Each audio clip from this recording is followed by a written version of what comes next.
نتكلم مع باراكوتا عن موضوع الشاي والقهوة. ترى العراقيين يعني بعد يعني لهم صولات وجولات في القهوة، في الكرم العربي، الشاي العراقي، في الشاي المخدر. الشاي العراقي لو تشربه المخدر، صب لي الشاي صب لي خدري الشاي خدري. يعني ايش الشيء المخدر؟ لان احنا في المغرب لما تقول مخدر يعني بالفرنسيه سي لا دروغ، يعني مخدر بالوريد. ايش معنى الشاي المخدر؟ اشرح لي العراقي. الشاي المخدر احنا عندنا بالعراق انه الشاي ينترك على النار لمده طويله، ياخذ وقته بنار هادئه. في ناس يعني يخلوه ممكن ساعه، في ناس تخليه نص ساعه، بس على نار هادئه وبعدين يشيله يخليه على سماور. شنو السماور؟ اشرح لي شنو السماور. السماور هو شلون احنا نسميه كتلي سماور، بس فقط ماء ويخلي الشاي فوق الماء، فالشاي مثل البخار. مثل البخار. الماء بخار الماء يخلي الشاي يتهدر يصير مخدر. يا أخي مخدر بطريقه عجيبه. اشتاء باراكوتا. واحنا بالعراق ما يستخدمون شاي واحد.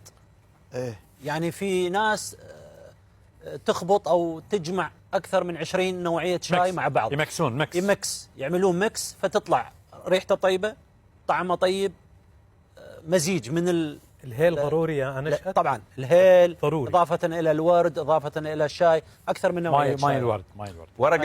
ورق الشاي عراقي ولا من برا مستورد؟ لا كله من العراق. مو عراقي لا بس هاي يجيبون اكثر شيء من تركيا، من سوريا، من بس مجموعه انواع من الشاي. هذا نفس الشيء. المغرب فيه سريلانكا، الهند.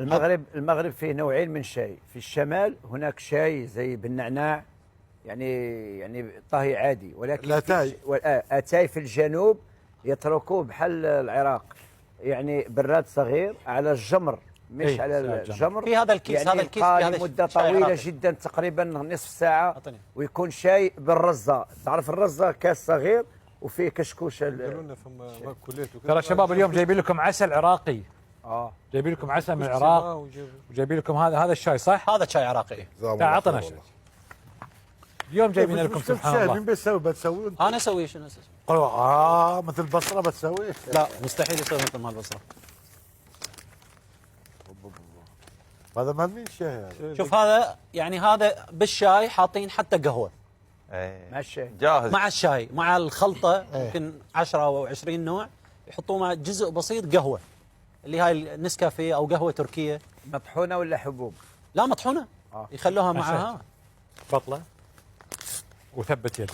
لا تخرب شيء بطل بنشمها يعني. لا بس يشوفون الناس الشاي اللي داخل، يعني يشوفون يعني تاكدوا. شو اجمل في المجلس هو التعريف بالتراث يعني العربي من كل دوله. ايوه صراحه برافو عليك.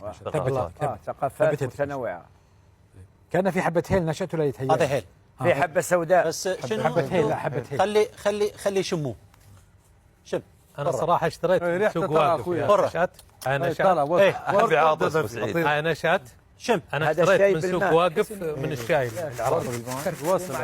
اي مجموعه اشياء. شوف الخبير شلون. هذا اول ما بدا قبل 4000 سنه. وين في الحضاره السومريه الشاي باراكوتا 4000 سنه. هاي نشأت على الجبل. هاي نشأت. تدري في سوق واقف نوعين شاي يخلطها مع بعض. نوع جيد. بس قال لي الهيل حط اضافه من برا. نشأت هذا يتباع في قطر؟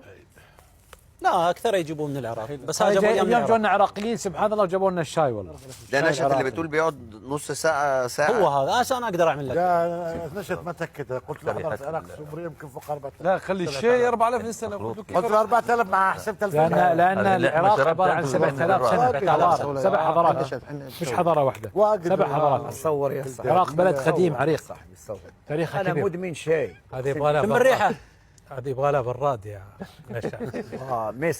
مسك وعظمه. لكن ما يصلح له في العراق. اي واحد يقول لك شاي يسوي في اي مكان في العالم لا مستحيل يجيبه مثل العراق.